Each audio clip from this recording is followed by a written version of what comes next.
Nous débutons une nouvelle semaine ensemble. Madame, Messieurs, bonjour à tous et bienvenue à ce tout premier numéro de la semaine de l'émission Bonjour le Faso. C'est une nouvelle équipe de réalisation qui s'installe, mais c'est toujours la même mission. Vous apporter de l'information, de la découverte et surtout aussi dans la bonne humeur. Alors, cette semaine, nous faisons un coucou au peuple bois ou boaba donc dans la rubrique à la découverte 2 puisque nous partons à la découverte de leur culture à travers une exposition qui a eu lieu il y a pratiquement une année donc au niveau du musée de la musique Georges Ouedraogo qui nous a permis de redécouvrir justement la communauté Boaba ou Bois. Nous en parlerons dans la rubrique à la découverte 2. Les informations du jour nous seront présentées dans la revue de presse avec Rachid Assad Zongo. Et aujourd'hui, dans la rubrique invité du jour, nous partons à la découverte d'une plateforme.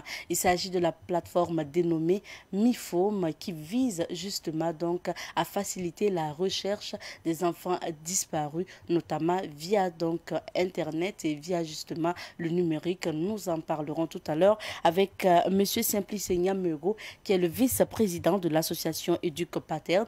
Et c'est cette association qui a justement lancé donc MIFOM. Et également Monsieur Brice Clovis Cabouré. Il est le directeur général du groupe Kafika, qui est le partenaire technique qui a confectionné justement donc la plateforme MIFOM. Nous en parlerons dans la rubrique invité du jour. Nous recevrons également en deuxième partie de cette émission Monsieur Topa qui parlera donc de son invention. Il s'agit donc du broyeur, mélangeur polyvalent. Nous en parlerons. Il faut rappeler que Monsieur Topa est le promoteur de l'Abapanga Service Élevage et technicien d'élevage de formation. Installez-vous confortablement. Voici pour le menu de ce jour. Nous partons direction communauté Boaba pour commencer. Et nous disons Tchani à tous ceux qui sont de la communauté Boaba ou Bois, à tous ceux aussi qui portent le nom de famille Sanou, Sanon. Et l'occasion pour nous donc de faire un coucou à notre technicien, donc Moïse Sanon. Alors, cette semaine, vous le savez, comme annoncé dans l'introduction, nous sommes installés en communauté Boaba ou Bois pour la rubrique à la découverte 2. Alors, il faut rappeler que le peuple Bois ou Boaba donc est une communauté d'Afrique de l'Ouest. Les Bois sont à cheval entre le Mali et le Burkina Faso. Anciennement, les Boaba ou Bois étaient appelés donc les Bobos rouges. Ils sont originaires du Mandé au Mali et se retrouvent aujourd'hui dans l'ouest du Burkina Faso. Les Boaba ont une culture et des traditions très riches en masques. Ces masques représentent des animaux comme ceux faits en bois et en cuivre. D'autres représentent également des personnages. Parmi ces masques, il y a des masques sacrés et profanes et ces masques apparaissent lors de funérailles ou au cours de nombreuses cérémonies marquant la vie sociale et économique. Et quand on parle de la communauté bois, le terme bois mou revient. Il faut noter que le bois mou est la langue parlée par les Boaba. Le bois mou désigne également le lieu où résident les Boaba et le même bois mou désigne d'ailleurs la culture Boaba. C'est un terme qui désigne plusieurs choses à la fois dans la société Boaba. Les Boaba occupent l'ouest du Burkina et ce n'est qu'à partir des années 1890 que ce peuple suscitera des recherches et des écrits historiques. Il faut rappeler qu'une exposition a eu lieu en 2021 au niveau donc du musée de la musique Georges Ouedraogo, une exposition qui a permis justement de découvrir la culture Boaba et qui a permis justement à des chercheurs de travailler sur cette culture Boaba. Et vous regardez justement les masques exposés au niveau du musée du musée de la musique Georges Ouedraogo. Pour mieux découvrir le peuple Boaba, je vous invite d'ailleurs à lire l'œuvre Les crépuscules des temps anciens de Nazi Boni qui raconte l'histoire du peuple Bois et la résistance de ce peuple à la pénétration coloniale. Il est reconnu justement à ce peuple donc le courage et nous faisons un coucou aux Boaba qui nous suivent. Alors, Tchani pour dire bonjour. Tout simplement, cette semaine, nous nous intéressons à la communauté Boaba, donc au bois du Burkina Faso. Alors, nous vous passons le bonjour. Alors, nous espérons que vous avez appris un peu concernant cette communauté. Et pour la suite de cette émission, nous allons marquer une petite pause musicale. C'est le temps d'installer Rachid Assad Zongo pour la revue de presse de ce jour. Et nous poursuivons avec l'émission du jour. Cette fois-ci, nous allons nous informer à travers la revue de presse.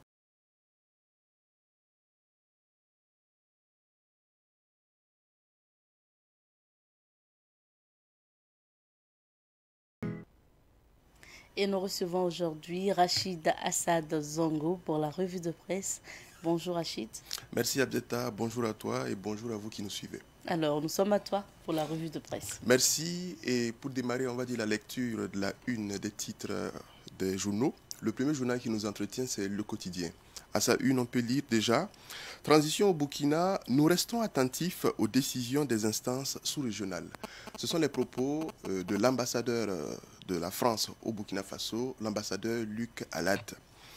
Insécurité dans la Kompienga, nous sommes dans l'est du Burkina. La province risque de disparaître de la carte du Burkina si rien n'est fait.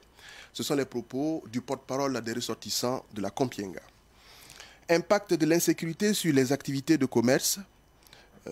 C'est une structure avec une dénomination longue. Voilà. Invite la RSACDSP, invite le président d'Amiba à œuvrer pour le retour d'un climat favorable aux affaires. Dans sa rubrique Le Voyageur de Guéna, on peut lire un certain nombre de sujets en lien toujours avec l'actualité. Le premier sujet, Axe Dori-Kaya, un cas de transport en commun saute sur une mine et fait 2 morts et plusieurs blessés. À Kamti, plus de 30 millions emportés par des braqueurs. À Dori, 14 personnes tuées sur un site aurifère par des individus armés à Seitenga.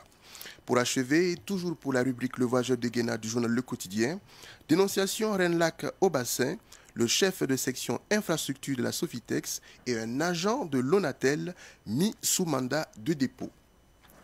Peut-être nous poursuivons avec le doyen des journaux, l'Observateur Palga. Ce journal, à sa page 13, confie Dr Rassablga Sédou Ouedraogo, économiste-chercheur, Luc Marius Ibriga ou le courage de l'honnêteté. Voilà.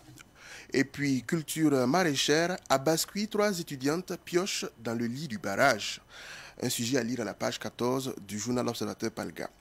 À la page 2, journée d'hommage aux victimes du terrorisme, le Ditanier et la Marseillaise en chœur à la résidence de France. Axe Taparco, Tougouri-Piscila, explosion d'un car et d'un camion sur des engins explosifs. Voilà. Police municipale de Ouagadougou, heureux qui, comme Alassane, a retrouvé sa bécane, c'est-à-dire à la page 6. Nous poursuivons cette fois-ci avec Sidouaya. Sidouaya dans ses titres: attaque terroriste de Grand Bassam, 13 mars 2016, une date qui hante les rescapés. Axe Kayadori, un car saute une mine et fait 2 morts. Dans l'édito de Sidouaya, il est titré Urgence humanitaire. Pour achever avec Sidouaya, Force Barkhane au Sahel, toute intervention se fera à la demande du pays menacé. Ce sont les propos du général Michon, le général Michon qui est en charge de la Force Barkhane. Un autre journal Abzeta, nous sommes cette fois-ci avec Le Pays. Le Pays, à travers sa rubrique Confidence du week-end, confie: réjouissance populaire et événements à caractère festif, la mesure d'interdiction reste en vigueur. Ordre des sages-femmes et maïoticiens du Burkina, le Conseil national accusé de mauvaise gouvernance, à lire à la page 2 du journal Le Pays du jour.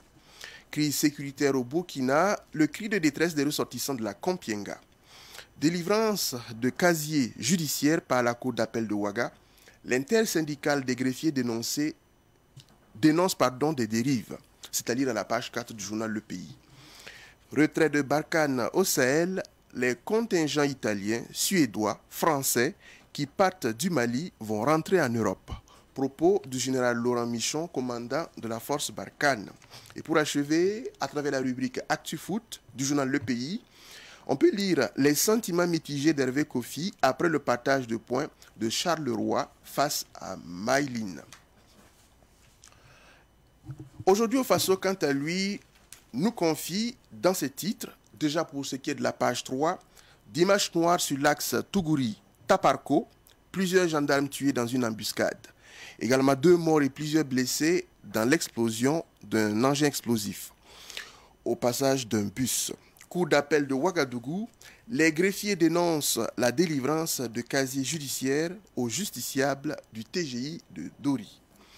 représentant des hauts bassins à l'Assemblée législative de la transition. Oumar Traoré, le choix qui divise, c'est-à-dire à la page 8. Toujours avec Aujourd'hui au Faso, situation sécuritaire dans la Kompienga, les natifs de la province lancent un cri de détresse aux autorités. Et puis hors de chez nous, qui intéresse Aujourd'hui au Faso, c'est d'abord, on va dire, le Gabon, où on nous indique que Ali Bongo, candidat pour un 3e mandat en 2023. La dynastie des Bongo va-t-elle s'arrêter un jour? Interrogation posée.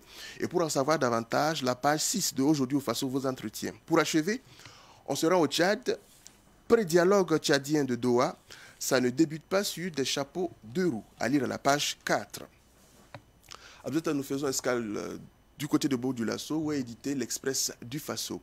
Et l'Express du Faso nous apprend passation de marché, un cadre de la Sofitex et un agent de l'Onatel écroué. Dans sa rubrique Autant le dit, l'Express du Faso nous confie, ils sont vraiment sans cœur.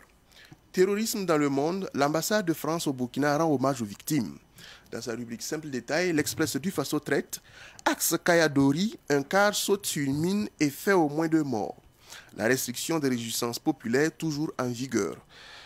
2 titres pour ce qui est de la rubrique Simple Détail. Autre sujet avec l'Express du Faso, insécurité dans la Kompienga. Les ressortissants préconisent une seconde opération militaire. Et pour achever, au palais de justice de Bobo, 12 mois de sursis contre le greffier en chef de Dédougou. Adjouette, nous poursuivons cette fois-ci avec l'actualité en ligne et le site en ligne qui nous entretient, c'est www.lefaso.net. Kouritenga, Centre-Est, l'ex-maire de Koupela, Aruna Tiogo, déposé à la maison d'arrêt. À Dori, suspension des activités du tribunal de grande instance inquiète les défenseurs des droits humains. Mesures de restriction de réjouissance au Burkina, à Ouagadougou, maquis et boîtes de nuit se plient à la décision. Assemblée législative de la transition, la proposition faite par la Confédération nationale de la culture divise. Et pour achever, on s'intéresse à l'actualité hors de nos frontières à Bzeta. Et le premier pays qui nous entretient, c'est le Mali. Ménaka, de violents combats ont opposé des mouvements armés signataires de l'accord de paix. Au Tchad, début des négociations de Doha ajournées.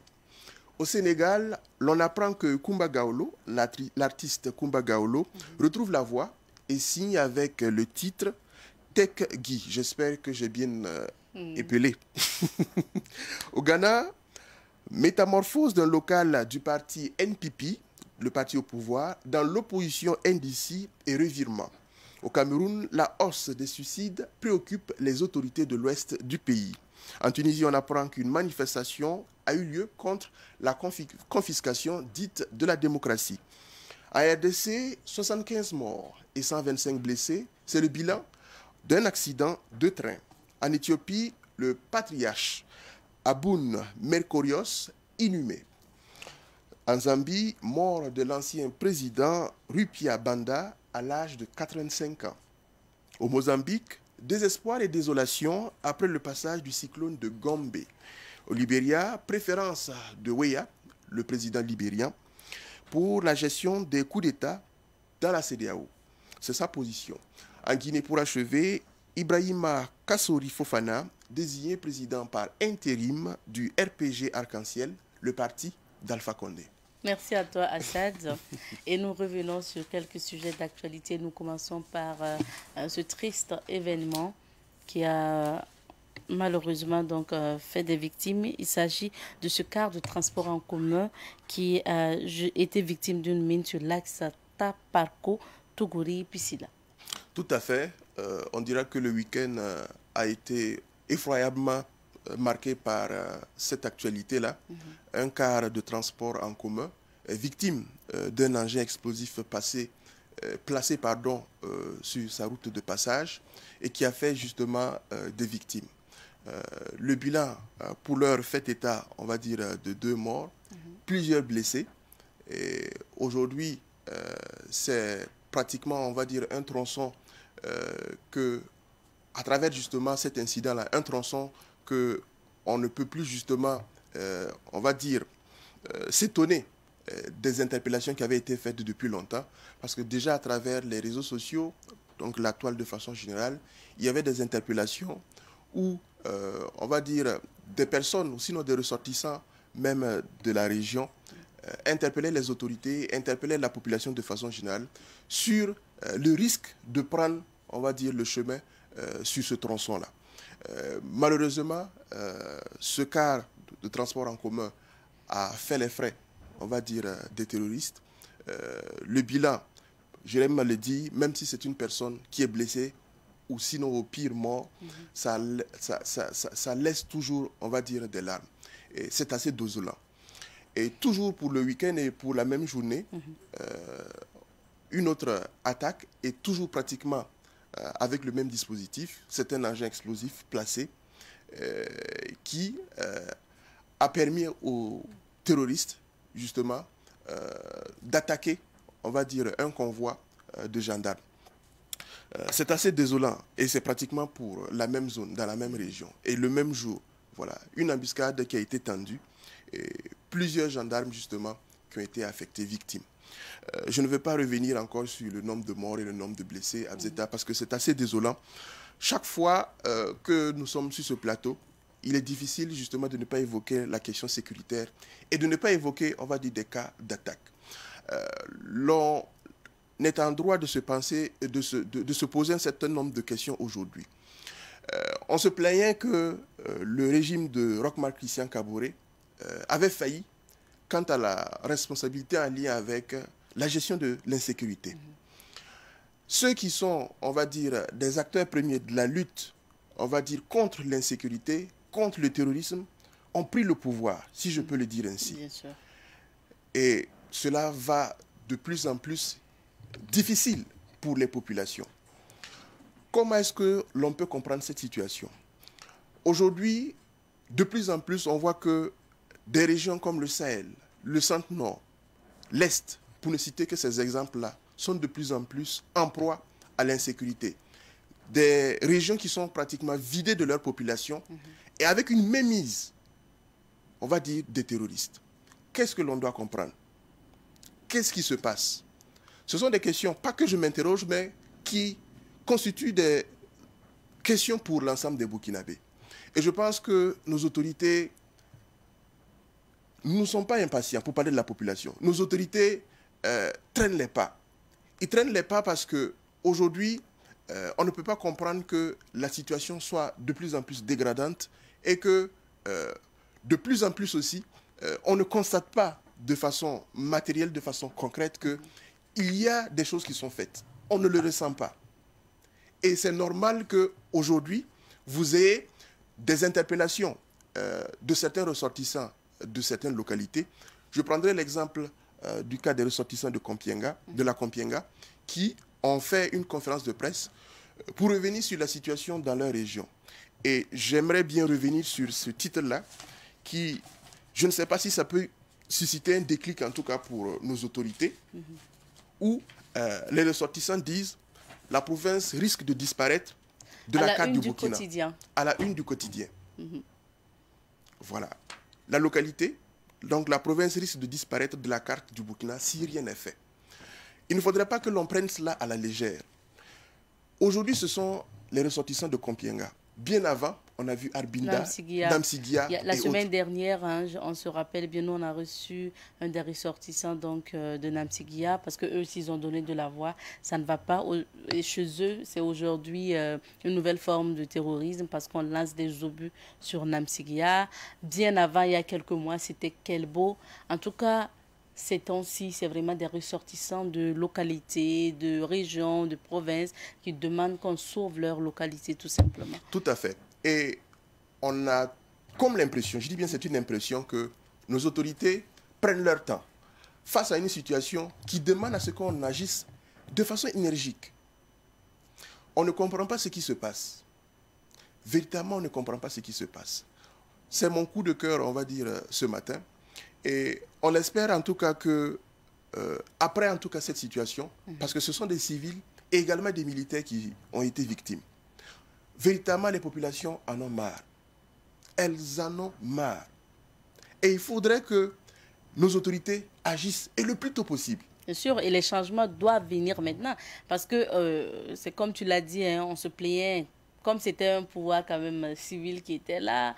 Mais aujourd'hui, c'est celui-là même qui a le pouvoir de décider, qui a en même temps le pouvoir d'aller sur le terrain, qui a le pouvoir de s'acquérir donc de moyens militaires et autres. Ça veut dire il est là, c'est lui maintenant le centre de tout. Donc ça veut dire qu'en principe, on devrait assister plus à des offensives, plus en tout cas des opérations rapidement sur le terrain, peut-être tous les jours. Moi, tu sais, chaque fois, je m'y connais pas en sécurité, mais chaque fois quand on parle de l'insécurité, je me demande, est-ce que nous, on est dans une dynamique de tous les jours, dès qu'on se réveille, on organise des équipes pour aller sur le terrain, pour combattre régulièrement, je ne sais pas, est-ce que nous, on est dans cette dynamique-là de tout le temps organiser des opérations et dès que l'équipe A s'arrête là, il y a une autre équipe qui prend ainsi de suite. Est-ce que tous les jours, on est dans ça? Chaque fois que je me pose cette question-là, est-ce que nos FDS aujourd'hui sont toujours, dès qu'ils se réveillent,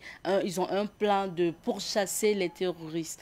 C'est pas une histoire d'attendre en attaque. Hein. Abzeta, la préoccupation, ou sinon la question que tu poses, sinon même les questions que tu poses, ce sont les mêmes questions que les populations se posent. Et on n'a pas besoin d'être stratège militaire, on n'a pas besoin d'être expert en matière de sécurité pour se demander s'il faut nécessairement qu'il y ait des patrouilles, qu'il y ait, on va dire, un renforcement du renseignement, qu'il y ait l'offensive. Non. Aujourd'hui, les populations ne voient pas cela. On a des personnes qui ont été formées pour ça, qui sont actuellement au pouvoir. Elles ont dit qu'elles se sont engagées pour faire en sorte que l'insécurité, ou du moins la sécurité, revienne. Mais on voit que c'est plutôt le contraire. De plus en plus, des zones deviennent inaccessibles et pratiquement hors de contrôle, on va dire, de l'État. Comment cela, justement, pourrait s'expliquer? C'est peut-être moi qui parle en tant que journaliste, mais je suis sûr que si des acteurs plus directs, des ressortissants de ces localités-là, sont assises, viennent sur ce plateau pour s'exprimer, peut-être que l'émotion sera plus vive. Bien sûr, nous on a vu le cas de Lévi Constantin Confé, ressortissant de Namsigia qui était là la semaine dernière, qui nous expliquait comment la population vivait à Namsigia. Aujourd'hui, vous avez des localités où ce sont les terroristes qui ont pratiquement pris possession de la localité. Quand on te dit qu'il y a des terroristes qui contrôlent en fait l'entrée et les sorties des populations, tu te demandes où sont-nous? Il n'y a plus de réseau de télécommunications, les routes sont minées, ils sont pratiquement, on va dire, les propriétaires de la dite localité, ou sinon de ces localités. On ne comprend véritablement pas ce qui se passe. Voilà, on ne comprend pas ce qui se passe et on espère que, je dis bien on espère que cette semaine-là ne va pas se passer sans qu'il y ait des décisions, ou du moins des actions. Parce que tu en as marre des décisions. Parce qu'on en a marre des décisions. Ce sont les acteurs des décisions qui sont partis et les acteurs d'action qui sont là. Mais on ne sent pas les actions. Il faut que les choses véritablement changent. Et si ça ne change pas, la population est là, elle pourra toujours décider. Et on n'oublie pas qu'elle a le dernier mot. Merci Rachid. Alors, on va dire peut-être qu'ils sont en train de toujours s'installer. La semaine dernière, on a vu les installations donc, des ministres.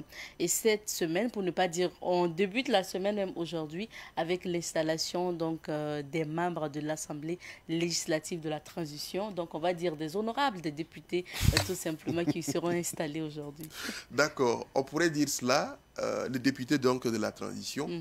Et leur installation est prévue justement pour ce jour, pardon, et pour en tout cas ce qu'on a pu avoir comme actualité à ce sujet. On sait que pour certains groupuscules, ça n'a pas été simple. C'est la bagarre, faut dire le mot, c'est la bagarre actuellement. Voilà, c'est véritablement la bagarre. Oui. On prendra l'exemple de ce qu'on a eu ce matin avec notamment la Confédération nationale de la culture, qui dit déjà se démarquer. Et il y a d'autres, on va dire, il y a d'autres groupements qui également n'ont pas trouvé de consensus pour la désignation justement d'une personne représentative au sein de l'Assemblée législative de la transition.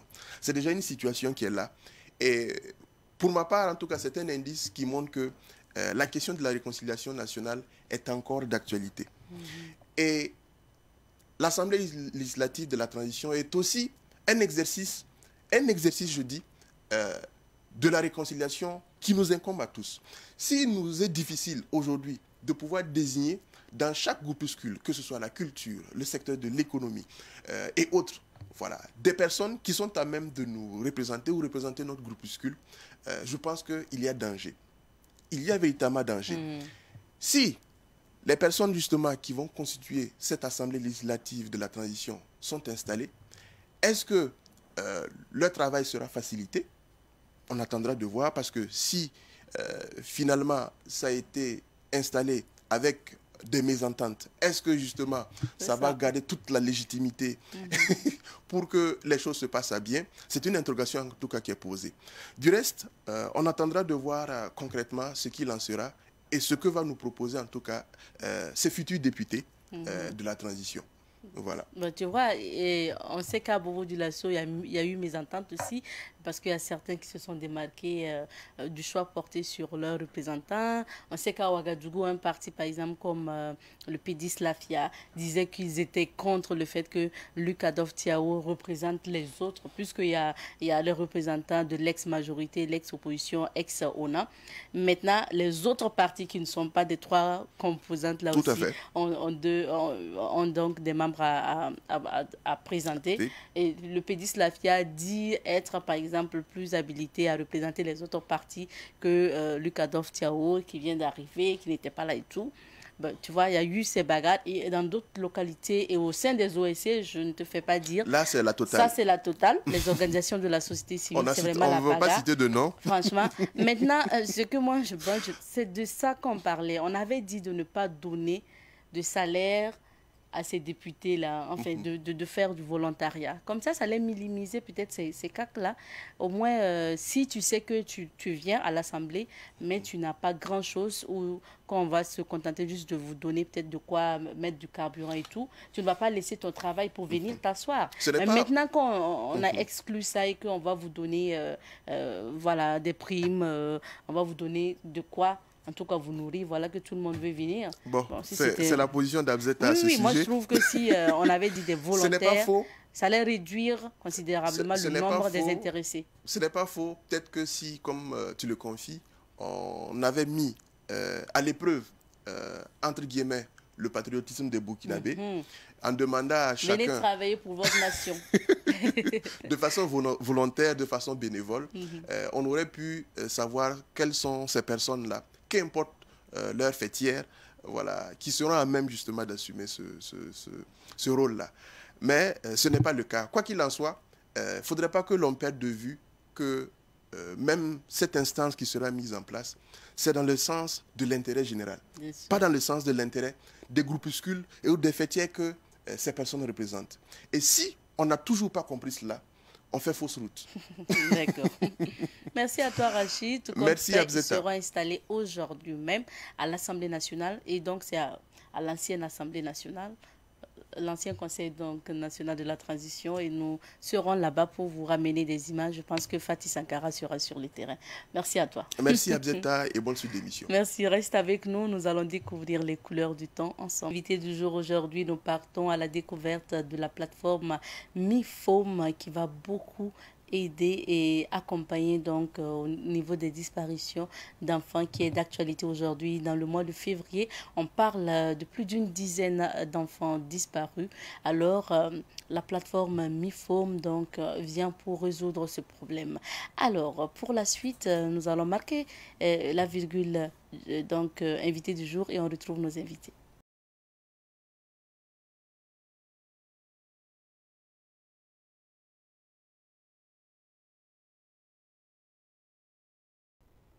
Nous recevons pour vous Monsieur Simplice Yamego. Il est le vice-président de l'association Éduc Paterne. Il faut rappeler que c'est cette association qui a eu l'initiative donc de la plateforme MiFoam. Bonjour Monsieur Yamego. Oui, bonjour madame. Bienvenue sur notre plateau. Merci. Également sur ce plateau, le directeur général du groupe Kafika, qui est justement le partenaire technique en charge de la conception des plateformes MiFoam, Monsieur Brice Clovis Kabouri. Bonjour à vous. Oui, bonjour madame. Merci à tous les deux d'être sur notre plateau pour parler donc de cette plateforme dénommée MiFoam. Mais avant, est-ce que vous pouvez nous présenter justement votre structure Éduc Paterne, qu'est-ce que vous faites? Éduc Paterne, il faut savoir que c'est une association voilà, à but non lucratif et qui a été mise en place en fait pour régler un certain nombre de problématiques dans la société ou accompagner surtout les personnes vulnérables, ce sont les enfants. C'est une association qui fait beaucoup plus dans l'éducation et tout ce qu'il y a comme protection et aide à l'enfance. Donc, voilà. Éducation, aide à l'enfance. Oui, oui. Et vos objectifs et missions, c'est quoi? Et nos objectifs, dans un premier temps, c'est d'abord permettre à ce que les enfants puissent entrer dans leurs droits, voilà, le respect des droits des enfants. Et dans un deuxième temps, c'est aider à l'épanouissement de l'enfance qui, en fait, est l'avenir de la nation. Oui. Donc, dans une société assez complexe où il y a pas mal de difficultés, on trouve que ce sont des personnes très exposées. Donc, vraiment, notre objectif, c'est de pousser au respect des droits des enfants, à tout ce qu'ils doivent bénéficier comme avantage et pour pouvoir évoluer sainement et pour le rayonnement de notre nation. Et Educ Paten existe depuis quand? Et Educ Paten existe depuis 2019. 2019. Oui, oui. Voilà. On se demande aussi qui sont les membres donc de Educ Paten. Les membres du Duc Paten, ce sont tous les sympathisants. Voilà, sont les sympathisants, les gens qui trouvent, qui ont une aspiration ou qui pensent, voilà, que ce schéma-là, ça peut être fait comme cheval de bataille. Ça peut être vous, ça peut être moi, c'est toute personne désirant adhérer. Voilà. Est-ce que vous collaborez aussi avec des éducateurs? Oui, on collabore avec des éducateurs et c'est très souvent les établissements scolaires, voilà, parce que les enfants habituellement c'est leur milieu habituel et aussi les structures qui recueillent les enfants et surtout aussi l'action sociale. Ok, les orphelinats. Les orphelinats, voilà, sociale. l'action sociale. Voilà. Est-ce que quelque part aussi vous menez des activités régulièrement? Oui, et nous menons des activités et ces activités, il y a des activités d'accompagnement permanent au niveau des écoles et quant au suivi scolaire, voilà, quant au suivi scolaire des enfants. Il y a des activités aussi de donation où, voilà, et lorsque on arrive à lever quelques fonds, on fait des dons à certaines associations ou à certaines structures comme les orphelinats pour leur permettre, voilà, d'aider les enfants. Alors, aussi, monsieur, oui, voilà, nous sommes à l'écoute des problèmes. Et, par exemple, actuellement, les déplacés internes et certaines difficultés d'ordre individuel peuvent être psychologiques, on essaie. Et je pense que ça ressort quand même au niveau de la plateforme MIFO. D'accord. Voilà. On va parler tout à l'heure de la plateforme MIFOB, mais je me retourne vers Monsieur Kabouri, qui est le directeur général du groupe Kafika. Donc, Kafika, comme pour dire éventail amoureux. C'est exactement ça? Exactement. D'accord. Oui. Qu'est-ce que vous faites à Kafika? Nous sommes une entreprise spécialisée dans la conception de logiciels, de plateformes et de sites web. Ok. Donc, c'est vraiment dans l'informatique. Exactement. Nous sommes beaucoup plus axés sur l'innovation. D'accord. Ouais. Alors, Monsieur Yamego, on parle maintenant de la plateforme MIFOM. Oui, MIFO. MIFOM. MIFO. Qu'est-ce que ça signifie d'abord et qu'est-ce qui vous a motivé à lancer cette plateforme? MIFOM, c'est en langue nationale maoré. MIFOM, je te connais. Voilà, c'est vrai que tel que c'est écrit, voilà, on a souvent du mal à entrevoir ça dans la prononciation, mais lorsque c'est bien prononcé, il ressort clairement que voilà, ça veut dire je te connais en langue nationale maoré, pour ceux qui comprennent le maoré. Oui, oui. MIFOM. MIFO. Qu'est-ce qui vous a motivé à lancer MIFOM? Alors, l'idée de lancer MIFOM est venue d'un constat, c'est sur des données factuelles quand même, et dans un phénomène qu'on constate de plus en plus, qui est la disparition et les signalements d'enlèvement et de recherche, ou souvent des enfants qu'on a retrouvés. Mais Des enfants, a priori, mais voilà, c'est les personnes vulnérables d'une manière générale. Ok. Voilà, mais parmi les personnes vulnérables, c'est plus les enfants on voit, qu'on constate leur disparition, les enlèvements. Donc, on s'est dit, voilà, et nous, en tant qu'association qui œuvre dans la protection et aide à l'enfance et qui milite pour les droits des enfants, alors, qu'est-ce qu'on peut faire? Quelle est la partition qu'on peut jouer? Donc, l'idée est venue en pensant à tout ce que font les autres partenaires déjà sur le terrain, tels que voilà, la gendarmerie, la police, l'action sociale et bien d'autres organismes, hein, et aussi nationaux qu'internationaux. Qu'est-ce qu'on peut proposer? Donc, l'idée, c'était vraiment de faciliter, avoir une plateforme qui permettrait en fait à tout citoyen de pouvoir interagir et d'aider à ce qu'on puisse prévenir et voilà, limiter ces phénomènes de disparition, de kidnapping, voilà, des enfants, des personnes vulnérables d'une manière générale. Donc c'est dans ce sens que l'initiative MIFO menait et il fallait aller la concrétiser. Donc, et vous avez approché voilà, l'entreprise Kafika, Kafika, c'est qui ça, est le partenaire technique et qui a bien voulu conceptionné justement voilà, nous donc, accompagner dans cette ce plateforme. sens. Que je profite de votre plateau pour dire merci à Kafika, voilà, qui est représenté ici par son directeur général, M. Kabouri. Monsieur Kabouri, vous qui avez conçu donc MIFOM, qu'est-ce que c'est? MIFOM, on peut lui dire que c'est une plateforme d'abord qui a son apparence de permettre à tout individu, voilà, de pouvoir faire des recherches. Voilà, donc disons un parent qui a eu à perdre son enfant, il faut que son premier réflexe, voilà, soit déjà d'aller sur cette plateforme et voir si les différents partenaires, associations n'ont pas eu à retrouver l'enfant et l'inscrire sur la plateforme. Déjà, c'est un outil de recherche et ça va permettre la recherche rapide, voilà, des personnes disparues. Donc, c'est déjà ça le premier objectif de MIFO. Et l'un des objectifs second, c'est permettre à tout acteur, voilà, qui est dans la possibilité, voilà, de dénoncer que ce soit des abus, de la maltraitance d'enfants, de le faire d'une manière anonyme aussi, voilà, via l'application ou la plateforme web. Est-ce que vous pouvez nous expliquer concrètement comment ça marche, MIFOM? Ok. MIFOM permettra de recueillir les données de diverses localités. Ça veut dire que ce soit à Koudougou, à Panfora, à Ouagadougou. Voilà, s'il y a un centre, voilà, qui a eu à rentrer en contact avec, par exemple, un enfant, que ce soit la police, la gendarmerie ou les radios, voilà, que ces derniers puissent inscrire l'enfant directement sur la plateforme. Et ça va aussi permettre aux forces de défense et de sécurité de mener, voilà, des enquêtes pour d'éventuels enlèvements d'enfants. Parce qu'il y a pas mal d'informations qu'on aura sur la plateforme qui va permettre de retracer vraiment le parcours de l'enfant, voilà, jusqu'à le retrouver. Ça veut dire qu'automatiquement, vous collaborez avec les services de police, gendarmerie et la presse?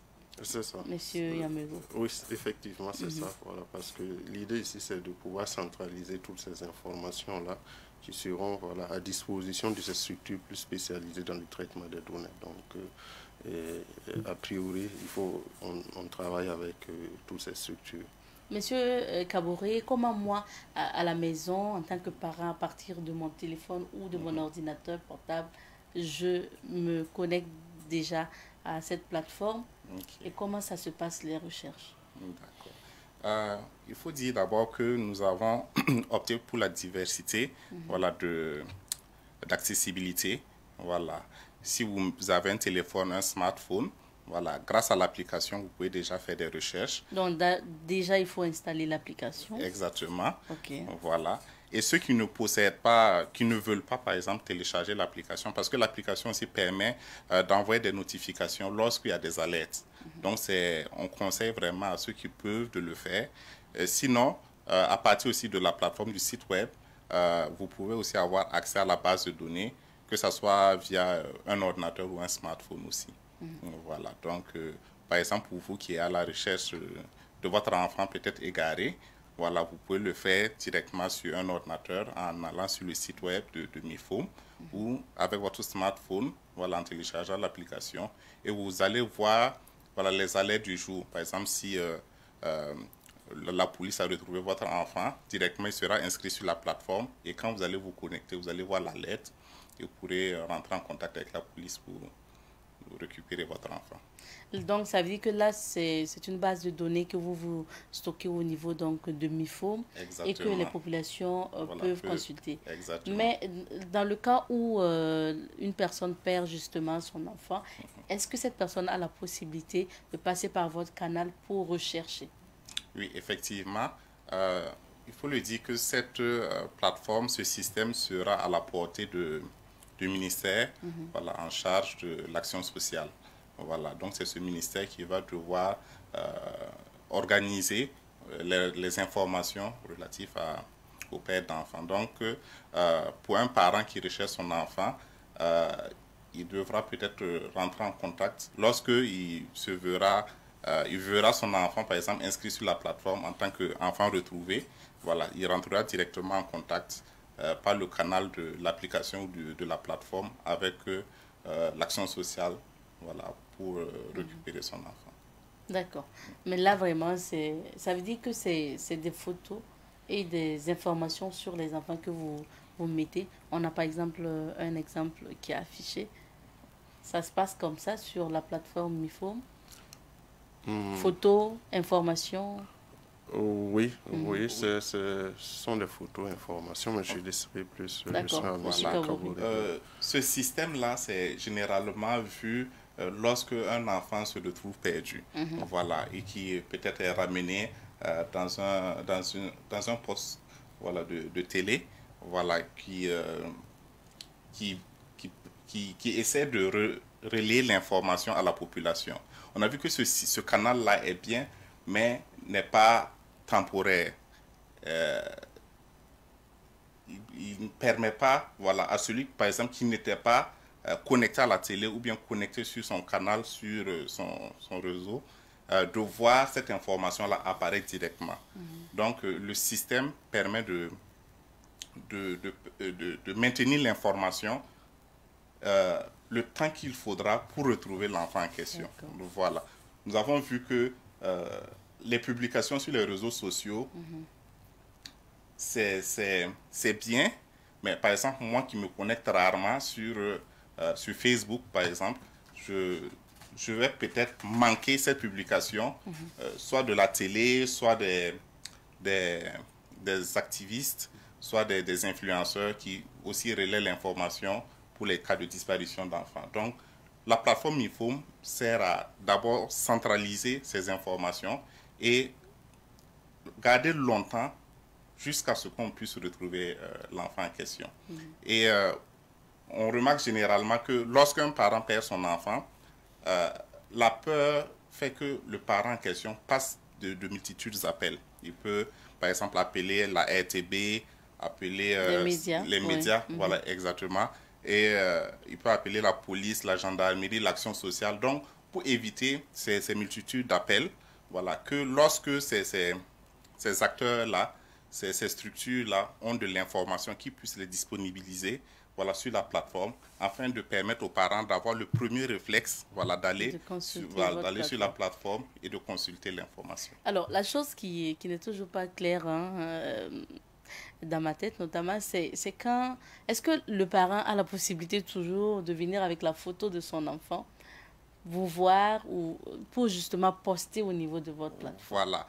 Notre technologie permet aux parents, peu importe là où ils se trouvent, de pouvoir envoyer l'information sur la plateforme. Voilà. Donc, un parent qui a perdu son enfant, qui se trouve à Kourou, ne va pas effectuer un déplacement jusqu'à Ouaga pour faire la déclaration.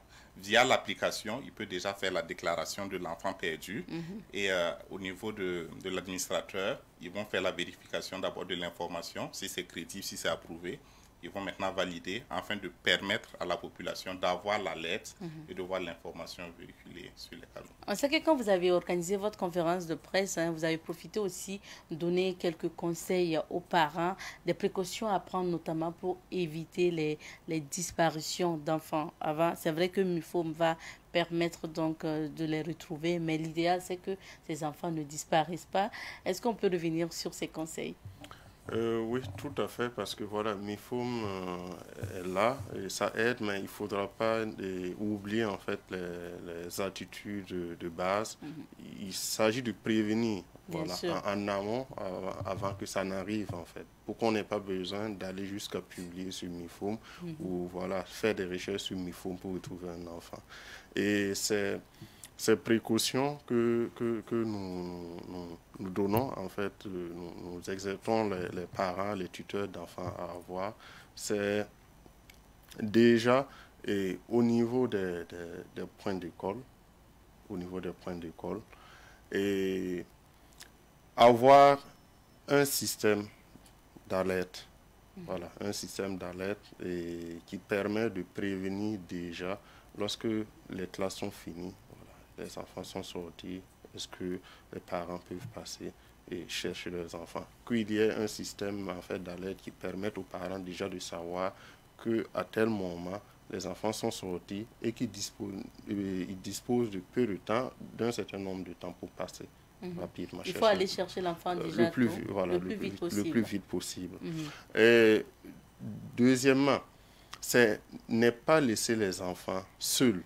Voilà, parce que de plus en plus, on voit, avec tout ce qu'on a comme activité, les gens sont de plus en plus négligents. Oui. On comprend qu'il y a la pression et tout ça, donc c'est être attentif vis-à-vis de son enfant, ses déplacements. Et rapidement, lorsqu'il y a quelque chose, c'est de lancer l'alerte. Lancer l'alerte plus tôt. Plus tôt, effectivement. Et vous avez dit aussi que peut-être il faut conseiller aux enfants d'éviter de parler aux inconnus. Tout à fait, c'est d'éviter de parler aux inconnus, et les inconnus, les personnes qu'ils ne connaissent pas, et éviter d'être, de signaler rapidement, voilà, lorsque l'enfant sent ou dans un premier contact, l'enfant a eu à être... je dirais flatté ou par une autre personne, un inconnu qu'il ne connaît pas. En fait, c'est d'établir ce lien-là. En fait, discuter avec vos enfants de telle sorte que vos enfants soient à l'aise à vous parler des choses qu'ils vivent au quotidien. Donc, ça permet déjà aux enfants de se confier aux parents lorsqu'il y a un problème. Et comme vous l'avez dit, la plateforme MIFOP, ce n'est pas seulement pour vraiment les disparitions d'enfants. C'est vrai que c'est axé sur ça. Mais quand il y a des enfants aussi qui subissent des violences, vous avez la possibilité de dénoncer à travers cette plateforme. Oui.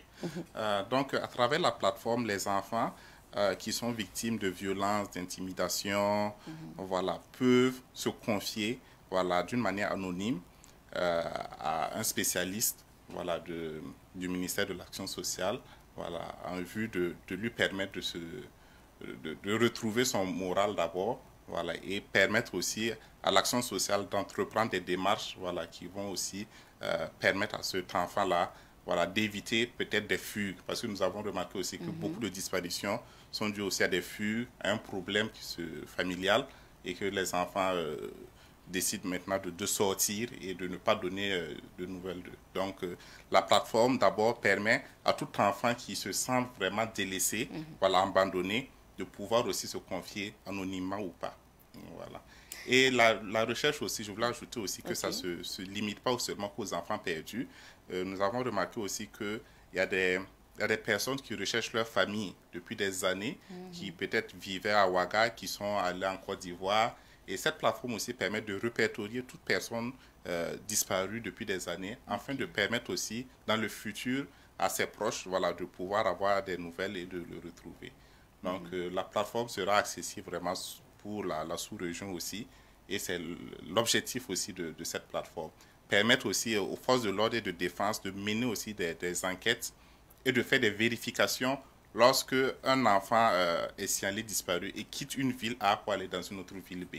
Donc, voilà, parce que nous avons vu qu'il y a eu une publication où un enfant a été déclaré perdu à Kupela et l'enfant s'est vu retrouver à Ouagadougou.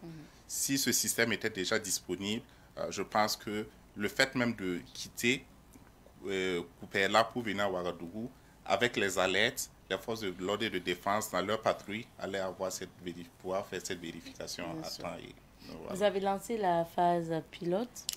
Comment ça se passe? Quelle est la suite actuellement? Voilà, la phase pilote, c'était de permettre au public, aux médias et aux partenaires actuels et aux partenaires potentiels de rentrer en contact avec, de prendre connaissance du projet. D'accord. Voilà, et avoir leurs impressions sur le projet. Et aussi de permettre un travail, une collaboration pour améliorer au fur et à mesure. En fait, ce projet, c'est une plateforme. C'est vrai qu'il y a eu des idées de départ, mais je pense qu'il faut aller dans un sens de co-construction parce que nous ne maîtrisons pas tous les paramètres. Nous ne sommes pas des professionnels fins de tous les paramètres. Vous voyez que quand même la plateforme touche à pas mal d'aspects qui nécessitent quand même la collaboration de plusieurs partenaires. Les partenaires ont montré les partenaires potentiels et tous ceux qui étaient là ont montré vraiment un intérêt à accompagner le projet. Et je pense que pour la suite, voilà, il y a eu des retours immédiatement sur place. Et avec ces retours-là, nous allons travailler et revenir encore vers ces personnes-là. Et voilà, pour qu'il y ait vraiment un débat de fond autour du projet et pour améliorer. Mais ça veut dire que déjà MIFOM n'est pas opérationnel ou bien cette plateforme est opérationnelle déjà? La plateforme est toujours, c'est vraiment, elle est opérationnelle, mais pas vraiment déployée. Voilà. Exactement. C'est-à-dire? On attend le retour des différents partenaires et structures impliquées, notamment la police et l'action sociale. Voilà, pour voir si ce qu'on a d'abord déjà défini comme cahier de charge, voilà, c'est conforme à leur pratique, à leur intervention, avant maintenant de pouvoir mettre ça à la disponibilité, voilà, de la population. Ça veut dire que vous avez lancé la plateforme et au fur et à mesure, vous allez l'adapter en fonction des situations. Okay. Exactement. Mais est-ce qu'on peut consulter votre plateforme actuellement? Actuellement, non, on ne peut pas la consulter parce qu'on doit encore revenir sur certains points avec la police. Notamment pour des cas de recherche, voilà, et des informations à donner ou à ne pas donner à la population, voilà, à des fins d'enquête. Donc, on est toujours dans ce processus. Donc, pour le moment, on ne pourra pas avoir l'adresse? Pour le moment, ce n'est pas disponible, mais dans les jours à venir, voilà, je vous rassure qu'elle sera opérationnelle. Alors, merci à vous. Donc, nous tendons vers la fin de notre entretien. Maintenant, est-ce que vous avez pensé au fait que pour les recherches, les consultations, est-ce que ça va coûter quelque chose aux parents? Non. Non, il n'y a pas. Okay. En tout cas, l'objectif, c'est de pouvoir rendre ça vraiment gratuit voilà, aux parents et aux enfants et même aux individus qui ont à la charge souvent, qui retrouvent des enfants et qui aimeraient passer par la plateforme, envoyer des alertes, tout sera vraiment donné gratuitement à la population. On aura juste besoin de connexion? Exactement. D'accord, merci. Vous voulez ajouter quelque chose, monsieur? Je voulais ajouter quelque chose par rapport aux avantages de cette plateforme. Il y a deux avantages que je voudrais souligner.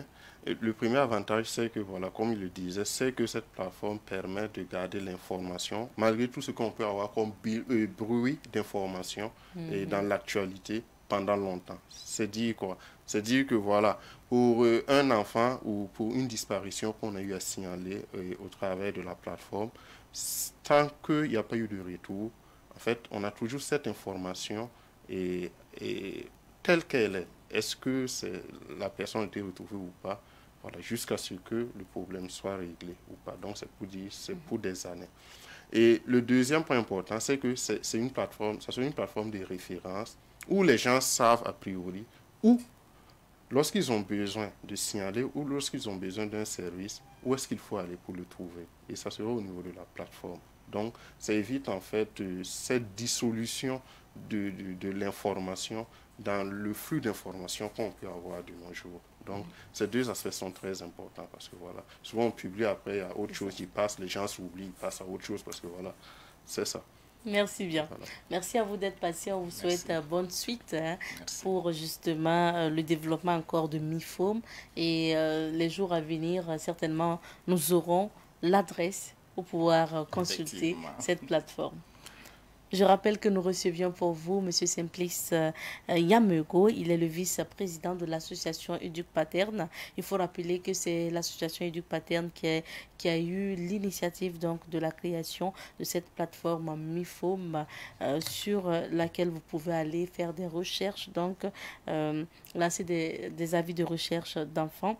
Et également, nous recevions sur ce plateau M. Brice Clovis Kabouri du Ouest, le directeur général du groupe Kafika, qui est le partenaire technique en charge de la conception des plateformes MIFOM. C'est ici qu'on s'arrête pour notre entretien de ce jour. Nous poursuivons avec l'émission du jour et cette fois-ci, nous recevons des annonceurs sur ce plateau. Nous sommes avec M.